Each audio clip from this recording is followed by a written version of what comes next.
Well, this is a very special moment. Daniele Davoli, don't look scared. I love you. I'm a huge fan. Welcome to Virgin Radio 80 Plus. Thank you for having me. I've got so much I want to ask you. If we may, I know it's not on your list, but I want to start with Black Box. Okay. If we can. Go ahead. I must ask you, I mean, this song, soundtrack my little kind of 14-year-old, the summer of 1989. This song, for me, came out of nowhere. I bought it. It was on top of the pops solidly for... It felt like months and months and months. You got to number one, didn't you? Yeah. It was kind of you. It's interesting. It was you and Jive Bunny and the Master Mixers. That was the fight we had. Also for the follow-up, I don't know anybody else. It was the same fight. And Technotronic in the mix. That's right. Unfortunately for them, they didn't make number one, which I fully deserved as well. But so tell me about Ride On Time. How did you make that record? It was a sample, wasn't it?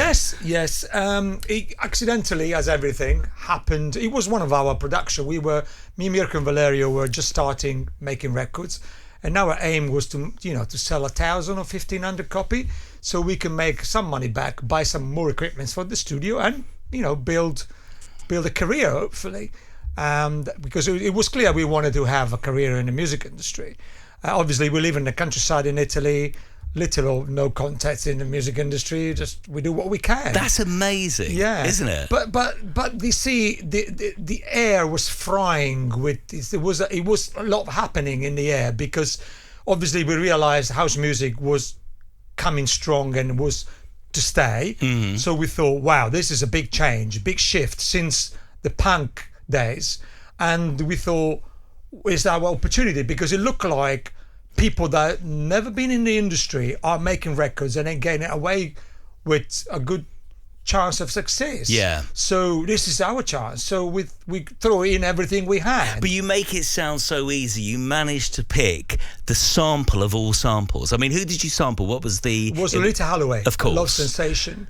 Funny enough, that record I had in my bag because I used to play my DJ set a cappella over instrumentals, just to be different, right?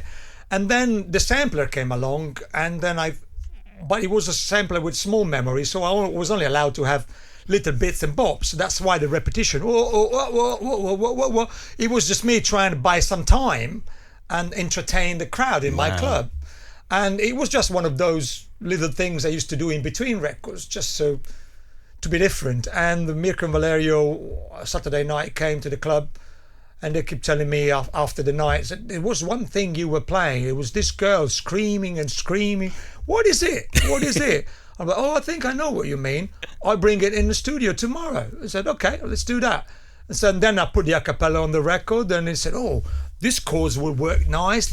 It all came along within 15-20 minutes. And so you got to number one here for weeks and weeks and weeks, but it was a massive hit all around the world as well, wasn't it? No, not until that happened afterwards. Yeah. We had some strong signs from France, but France was kind of insulated, was locked away from the world, so that wouldn't have influenced anything. So they were telling us that it was about to happen, but the UK opened the door. Yeah, so it started here. Italy wasn't... I mean, before he went number one in the charts here, we were still about 1,500 copies of the 12-inch. That was that. And most of them was exports to the UK. The other question I've got, because I'm a huge Anorak, but if I think back to that year, so the record was released, it got to number one, and then there was a huge legal problem because... there was a woman lip syncing the record on top of the pop. So, so then it came back and it had been revocaled. Is that right? Yes. Well, it all happened this way. When the construction signed the record, they said, "Well, that's the sample." I said, "Yes. We need to clear that. Would you mind if we do that for you?" And I said, "Yes, no problem," because we didn't have a clue where to start. Because otherwise we can't release it. It's a copyright infringement. Okay, they did. They called Salso Records, and they had an agreement, and papers were drafted and sent back and forth, and that was that. It went all quiet. It was in the hands of the legal department at RCA, and then the record got released, and we are top of the pops. We were like number 8 or number 6, climbing up, and the BBC had a call from Salso Records saying, Do you know, you are broadcasting a record with a copyright infringement? And they said, no, we're not. Yes, you are. And they said, this black box. So BBC called RCA and said, what's going on? And they said, no, everything is clear. We have signed papers. But then the people from BMG said, okay, let's talk legal department. They checked the legal department. Are we okay with that? Because we released the record. Yeah, of course we do. We had an agreement. But let me check if we had papers signed back. So basically, the Americans played a scam. They de-agreed everything. They got the advance, but they never sent the papers back. So they start playing blackmail now. Because you got a huge record and it's out there. Yeah. So basically, they fell into the net. We were completely unaware of that. And BMG at one point said, well, we got to have to revoke it because they can block the record anytime. Yeah. Because legally, we have the proof that we have done it right, but it could take months. I never realised. And then we got the records in the charts. So then when it was revoked, it was very cleverly revoked because it did sound... You could tell. It was copied sample by sample, screen by screen, because we had to recreate the old shebang, because it wasn't a normal, let's get the singer in the studio and let's sing a song like we did afterwards. Yeah. That was a complete... That's why probably it was considered groundbreaking. It wasn't groundbreaking for us because we were doing what everyone else was doing. But it happened that it was the first one that went so big in the charts. Yeah. Doing that. While we're on the subject of Black Box, tell me about the track that you followed Ride On Time up with. What was the second track? I don't know anybody else. So that must have been like extremely daunting. How do you follow Ride On Time? So you've, I mean, how did you do that? And it was a great record, by the way. Congratulations. I loved it. Yeah. Well, luckily, because I had a lot of ideas. Obviously, the house music woke me up from sleep, and I was really, fermenting with ideas every day. But I never wrote a song in my life. I could come up with bass lines, piano riffs. Was that your piano idea, though, for that song? Because that's lovely. Beautiful, isn't it? But luckily for me, I was working with Mirko Valerio, which Valerio was a clarinet saxophone player in the orchestra in Bologna. Mm-hmm. And Mirko was a fully trained classical composer. We sit in the studio and we're number one in the charts. I said, what are we going to do now? They would want a follow-up and probably an album. And Mirko said, well, we do what everyone else does. We sit at the piano and start writing songs. And I'm like, yeah, right, how do you do that? And I said, well, you just keep bringing your ideas and don't worry about that. And that's what we did. Wow. You'll be glad to know I'm on my final Anarchy question now. Is it true that you did Numero Uno by Starlight as well? That was your record? It was the record we did before Ride On Time. Wow. Okay, because I remember they were both in the chart at the same time. Different records, but amazing records. And funny enough, that record was the one that Deconstruction called us for. They called us and said, we want to license Numero Uno. And we said, unfortunately, it's gone. What do you mean it's gone? Well, someone from a label called City Beat signed it 2 weeks ago. Oh no! Have you got something else? And so, well, funny enough, we just did that. Send it over.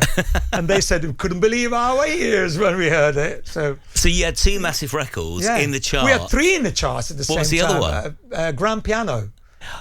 Let's talk about women's stimulation. Yes. Yeah. Amazing. Yeah. So that was a record that I made myself. It was like a Jive Bunny. But it was an idea from the boss of Disco Magic. It started as a bootleg. It wasn't an official record. And he said, Daniel, you're clever with these things. Why don't you make me, since piano is in at the moment, make me a record with all the best piano lines in house music. I said, well, it's going to take forever. Can I just use samples? Oh, yeah, of course. Don't worry about that. We worry about clearing it later. We're probably going to sell 2,000-3,000 copies. Who cares? And then little we knew it's going to be in the charts. Amazing. So you soundtrack so many people's summers. 89, 90 in America with everybody. So how does that make you feel? It's quite a legacy, isn't it? Well, I wish I had the time machine to go back and live the moment because I missed it all. Really? Yeah, we were busy in the studio recording and doing remixes and we didn't really enjoy any of it. we didn't taste it. Wow. Yeah, it kicked in later because obviously we lived in Italy at the time, and when finally Italy woke up to it, so we had a huge success in Italy as well. We did a Festival Bar, which is a huge festival at the Verona Arena. So it was amazing, but it was all for the Italian crowd. They're not so musically involved like people are over here. Isn't that funny? So Italian house wasn't actually big in Italy at that time. No, it's amazing. Isn't it was in the clubs, but as anything, we were more for foreign records. House music from the US and UK were huge. Yeah. But everyone was snobbing a little bit the Italian. Of course, they picked up Black Box, they picked up FBI and 49ers because they were so big they couldn't avoid it. But it wasn't really, Okay. Yeah. Were you behind the 49ers as well? No. Okay. It was that would have just been showing off, wouldn't it? Fair competition. Yes. It was, yeah. But there was a big,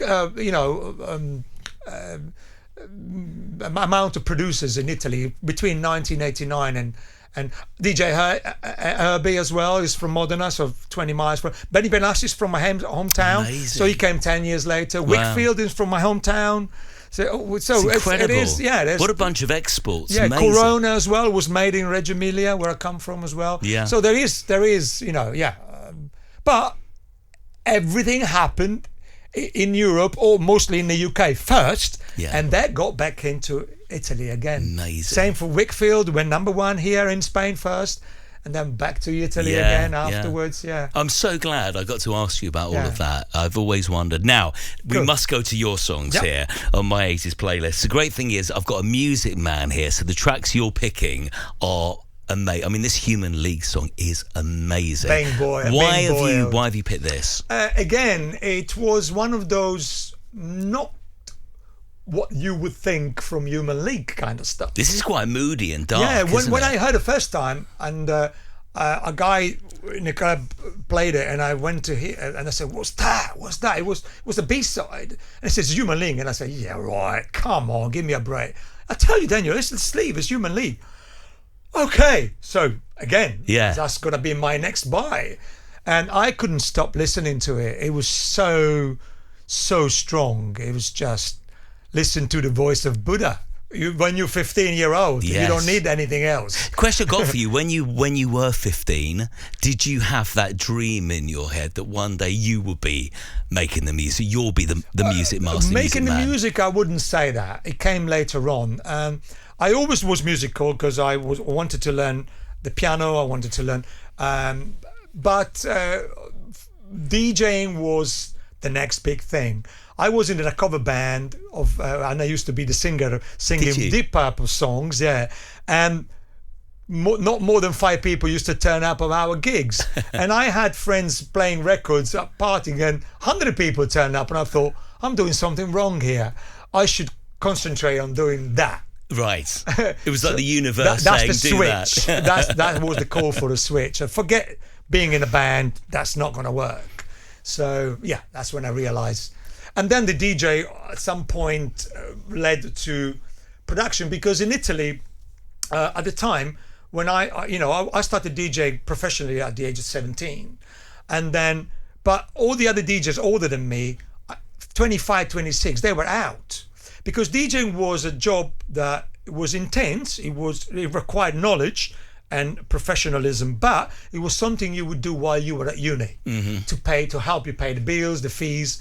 But once you have your degree, you will carry on doing what you studied for and get a career, because DJing wasn't something that you would carry on after 30. Impossible. So most of the people that managed to get on with the DJing was either being a TV presenter or a radio speaker. That was that. And I know I wasn't talented enough to be either of those two, so I had to find something else. Well, some might say you were even more talented. Well, so for radio, it's a no. I tried radio, but it was a no for me. I didn't have the proper talk, the proper tone. I realised that straight away. So I thought maybe the studio is the way to be. And thank goodness you did go down that road. Tell me about this song, Herbie Hancock, because what is it? What is this track? It seems years ahead of its time. Rocket, yes. I was already a fan of Herbie Hancock, but because I used to like we used to call it fusion in Italy. This type of jazz with the beat and that you could dance to, but when he came out with this, I couldn't believe it was Herbie Hancock. It was out of the blue. It was so much ahead of his time. It was probably the first, well, together with Michael McLaren, the first ever house record.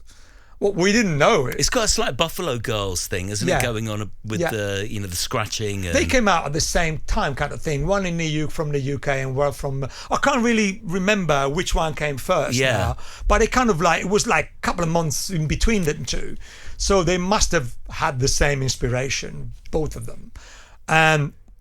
But because I always liked my guitar.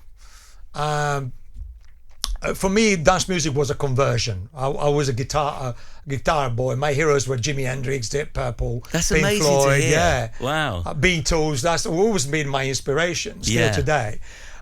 So when I heard a guitar in a dance record, I thought, "Wow, yes, finally!"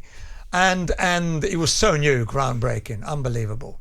And so this has to be, still is in my top 50, and it will never get out of it. Talk, life's what you make it. This is special. Why have you gone for this? What a beautiful record. Yes, well, I mean, I could have picked any talk song, really. Mark Hollis, what amazing. Oh, man. They were one of a kind. Like others out there, but still today, you listen to it, you think, genius. And genius never died. So that track I used to play in the student nights, again, and together with tracks like Brian Eno or Grace Jones or the old James Brown track, and that's why I got a special love for it. I had a student night on the Thursday night in my club where I was allowed to do whatever I liked. And I played all the B-sides, all the unknown tracks. Oh, amazing. And the kids went for it. So what would be the reaction when you play this song? Because it's got such a great kind of vibe about it, but it's quite it's very slow, laid back. The beat is quite slow. Regiment from 82 to 84 BPM to 100 BPM. That was the norm. Yeah. At the end of the night, you may reach 115 if you're lucky. So Bane Boyle was a record of end of the night kind of thing. Yeah. Because it was faster, but not as fast as we would think today. So that track was one of my middle of the night moments. Yeah, I loved it. That's what you make of it. Yes, and it's got a complete kind of vibe of its own, isn't it? It just takes my mind on. It's so deep. It's a journey. It's a journey. Yeah. Oh, great. I'm so glad you asked for it. Let's talk about, we've got a couple more songs to go. We've got Prince. Yeah. As a musician, tell me about Prince. What did you think of him? Okay, Prince, I discovered it in the 70s when he did I Want to Be Your Lover. Mm-hmm. And it was a disco record, and for me it was equal to a Michael Jackson record. It was very well done, polished, but nothing innovative, but a quality disco record. Mm-hmm.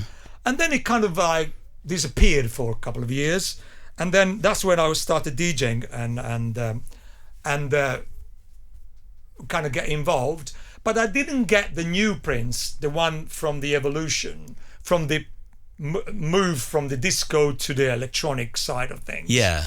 And I didn't get him straight away. A lot of other colleagues keep saying to me, "Oh man, the new Prince record." I was like, "Oh, yeah, I'll play it, but But when this album came out, I thought, okay, this guy is not just someone making records. This guy is something different. Would you say this was the pivotal period for Prince? Me, yes. Why this? Because it was consistent. You're the first person to ever ask, I'm so glad you have, The Art of Noise. Yes. Special vibes coming. And, listen to one of their albums now, you go, wow, this is groundbreaking. Especially this album. Yes. Tell me about this. It's beautiful. Well, let's be honest. Trevor Horn is one of the most creative, innovative producers that the music scene I've ever seen, and Art of Noise was his baby project, wasn't it? And I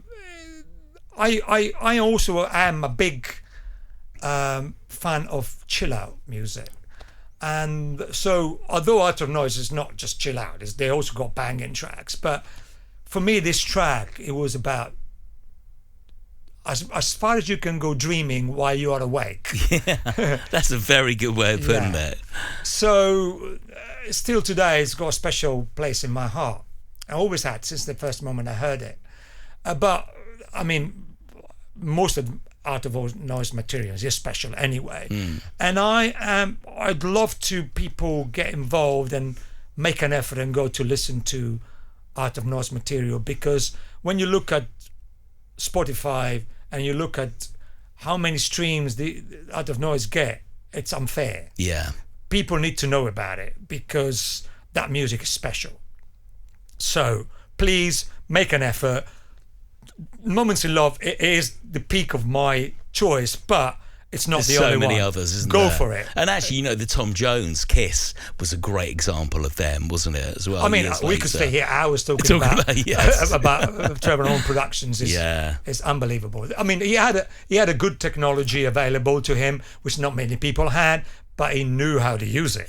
More than anything. I've got one final question for you. We're coming up on I suppose, the 35th anniversary of Black Box being scary. There's going to be a 40th around the corner. Wow. Any plans to like re-release the songs or get Black Box together, or at least commemorate those great records and that awesome summer? Black Box is still together. We play a lot of live shows, we play festivals. We did Glastonbury this year, which is... I didn't know that. It was a beautiful experience. I'd never been at Glastonbury before. Wow. And it was fantastic. How did you go down? How was Black Box received? The crowd was absolutely mental. Yeah. We couldn't believe it. It's beautiful. And so never went away. Although Mirko and Valerio are kind of like studio people, they always send me out. Oh, you're good at it. You just go and play. You go out. So the people that come and play out with that is session musicians, which I agreed to be part of the band. And also the other thing you said, re-release or write on top, but it's pointless because it never went away. No, did it? but there's 100 remixes a year made by other people because they take the a cappella and then just replay the piano or replay the bass and just so. I don't need to do anything. It's done. What a lovely place to be, because it all started with you. And lovely to meet you. Congratulations on all your I have to add, as it well. was a pure accident. It wasn't planned. No, I know, but some of the greatest things in life aren't they? Yeah. And, it was the universe's way of going, this is what you should be doing, and you over-delivered. So lovely to meet you, sir. Thank you so much for coming in. Pleasure.